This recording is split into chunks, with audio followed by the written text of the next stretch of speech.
12ই June 2025 একটা ভয়াবহ দিন।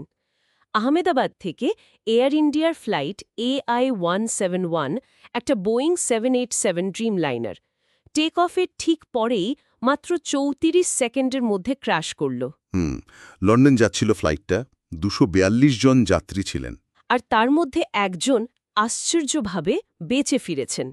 আজ আমরা এই দুর্ঘটনার গভীরে যাব। ঠিক কি ঘটেছিল সেদিন?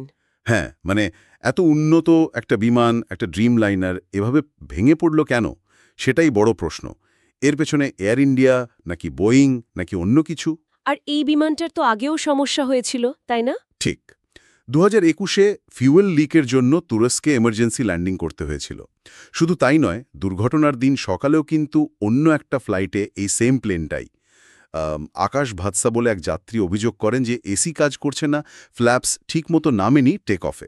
তার মানে সকাল থেকেই একটা গোলমালের আঁচ পাওয়া যাচ্ছিল। হ্যাঁ, সেরকমই মনে হচ্ছে। দেখুন, দুর্ঘটনাটা ঘটল দুপুর 1:38:44 টেক অফের পর। আর 1:39:18 এইটুকু সময়ের মধ্যেই সব শেষ। খুব কম সময়। পাইলটের শেষ কথা কি ছিল ককপিট থেকে? ওনারা বলেছিলেন থ্রাস্ট নট অ্যাচিভড, সোজা কথায় ইঞ্জিন ঠিকমতো পাওয়ার দিচ্ছিল না। আর একজন প্রত্যক্ষদর্শী আরিয়ান, তার ভিডিওতে তো আরও অন্যরকম জিনিস দেখা গেছে। হ্যাঁ, ওই ভিডিওটা খুবই গুরুত্বপূর্ণ। দেখা যাচ্ছে প্লেনটা টেক অফের পরেও ল্যান্ডিং গিয়ার নামিয়ে রেখেছে আর উইং ফ্ল্যাপস গুটিয়ে নিয়েছে। এটা কিন্তু একদম উল্টো ব্যাপার। টেক অফের সময় ফ্ল্যাপস নামানো থাকে। ঠিক।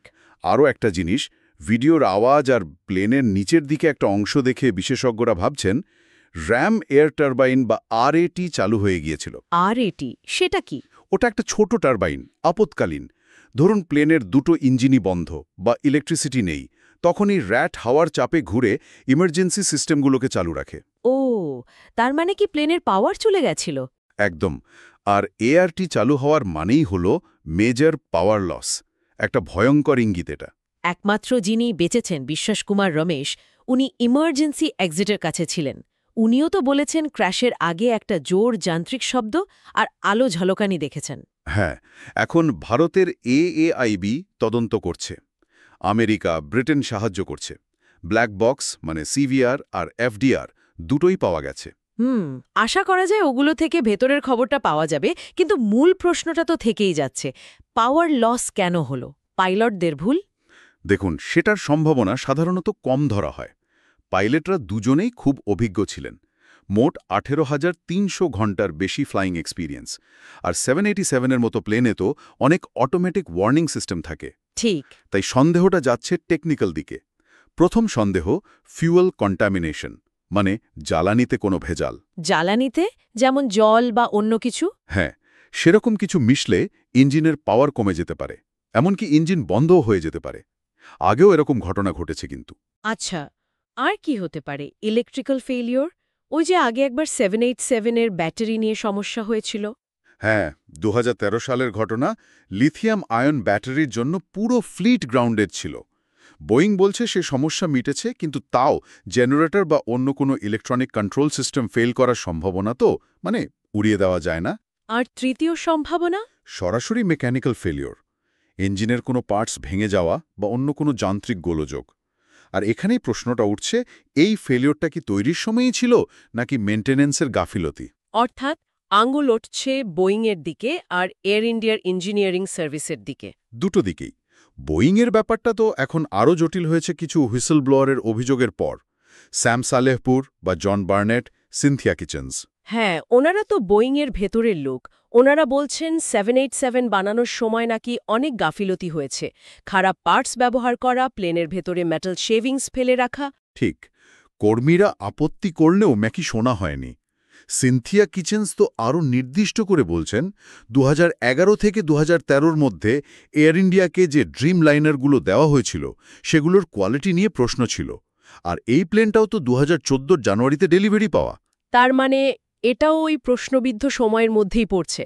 শোনা যায় বোয়িংয়ের কিছু কর্মী নাকি নিজেদের বানানো প্লেনে চড়তে ভয় পান। হ্যাঁ, এরকম কথাও শোনা যাচ্ছে। যদি সত্যি হয় তাহলে তো খুবই চিন্তার বিষয়। তাহলে একদিকে বোয়িংয়ের দিকে প্রশ্ন, অন্যদিকে এয়ার ইন্ডিয়ার দিকটাও দেখতে হবে। ওদের মেনটেন্যান্স তো করে air India engineering services limited. ওটা তো এখনো সরকারি। হ্যাঁ, এয়ার ইন্ডিয়া টাটাদের হাতে গেলেও ইঞ্জিনিয়ারিং সার্ভিসেসটা আলাদা, এখনও সরকারি। অতীতে কিন্তু এয়ার ইন্ডিয়ার পাইলটদের ক্লান্তি, ক্রুদের অসন্তোষ, মাস লিভ এগুলো হয়েছে। এমনকি সেফটি অডিটে ডিজিসিএ-কে ভুল তথ্য দেওয়ার অভিযোগও ছিল। তার মানে সব মিলিয়ে ছবিটা বেশ জটিল। একদম মনে হচ্ছে না যে না একটা কারণে এটা ঘটেছে, সম্ভবত অনেকগুলো স্তরে ফেলিওর হয়েছে। ধরুন যদি বানানোর সময়ে কোনো ত্রুটি থাকে, সেটা ঠিকঠাক মেনটেন্যান্সে ধরা পড়ার কথা। আবার যদি ফুয়েলে সমস্যা থাকে, তাহলে কোয়ালিটি চেক ঠিকঠাক হয়নি। মানে manufacturer, maintenance agency, airline operation, regulator, মনে হচ্ছে সুরক্ষার সবকটা দেওয়ালই কোথাও না কোথাও ভেঙে পড়েছে। একটা ফেলিওর আরেকটা ফেলিওরকে ঢাকতে পারেনি। সেটাই। প্রাথমিক রিপোর্টটা কবে নাগাদ আসতে পারে? 12ই জুলাই। হ্যাঁ, আশা করা হচ্ছে এর মধ্যেই আসবে। তখন হয়তো ছবিটা আরেকটু পরিষ্কার হবে।